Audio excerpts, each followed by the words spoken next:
Flowers are important to a wedding because it adds color, it adds romance, it brings it up to a level of sophistication. They really add to the look of the day.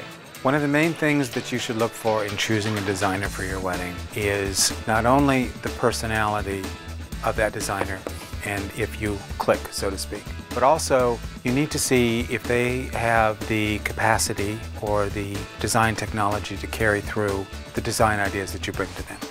When you're looking for vendors, get several different quotes so you know what to compare. A lot of people, I think, quote and they say a vase full of white orchids and tulips. I think it's important to say how many white tulips and orchids are actually in that bouquet, because one vendor may be quoting on twice as many flowers as the other. I think it's just sensible to ask a lot of questions, negotiate.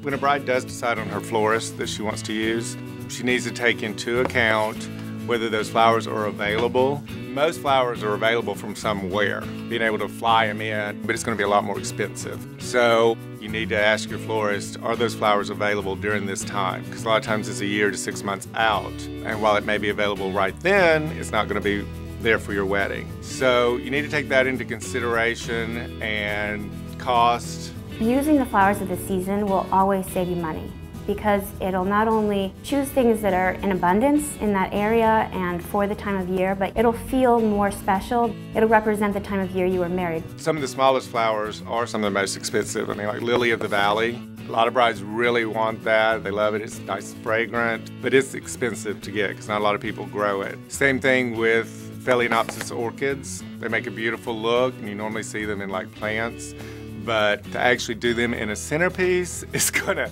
be a little pricey. So you can substitute that with like a delphinium orchid and still get kind of the same look that you would get from that.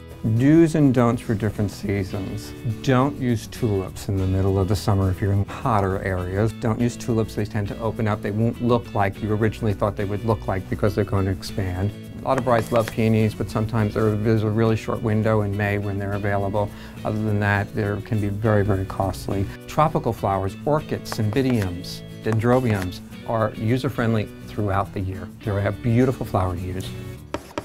There's lots of different tricks that you can do with floral budgets. If you use a lot of one flower in a room, it can be a real high impact. You can do all roses across the room, and that can create a lot of show across the room. If you look at the design of your wedding, maybe have you and your designer look at some impact areas where you can concentrate the floral look instead of trying to spread it out across the room. Perhaps maybe a couple great entry pieces, or maybe you want to do less at the ceremony and more at the reception. That will impact the budget on your flowers. So if you have some wow factors instead of trying to spread them out all over the place.